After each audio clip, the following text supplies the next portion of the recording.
I start off by going to condition the stone, which is a normal, fine, coarse stone that you buy in a hardware store. It's one of the worst stones I have because it cuts very slowly and loads very easily.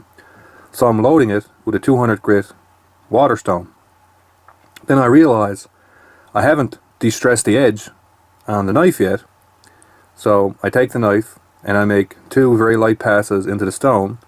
That grinds off all the weakened metal from the edge of the knife and leaves me with a very clean surface to sharpen.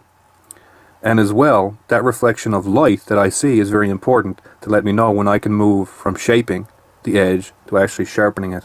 So after the edge is cleaned off and I condition the stone a little bit with the 200 grit water stone, the first part of sharpening is very simple and very basic. All I need to do is get the edge to the proper shape, angle, and thickness.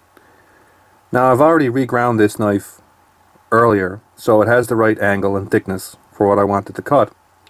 So all I'm doing now is planing down both sides of the apex bevel until the edge no longer reflects light. Now I know from experience how long this takes on this knife, but each time you use it, it blunts a little bit more, so it's not 100% exact. So all I'll do is I'll hone it a little bit, just wipe the edge off, and then I'll check it under light to see if it's still reflecting light on the edge. The first time I checked it, it was still reflecting light up by the tip, so back to the stone, work a little bit more on the tip and a little bit more down by the base, but focus on the tip. And again, the goal here is simply to get the edge to the state where it's not reflecting light anymore. I'm not trying to create a burr.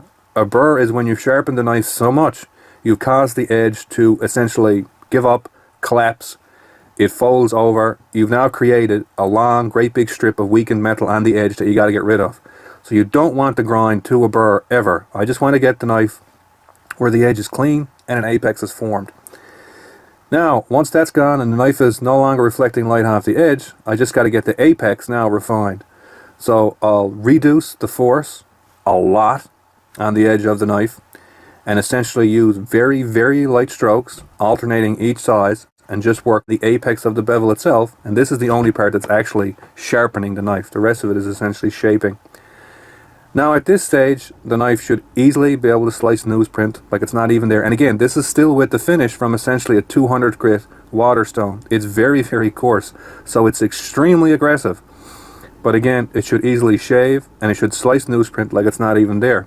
Now depending on how much care you put into it, it may or may not be able to push cut newsprint.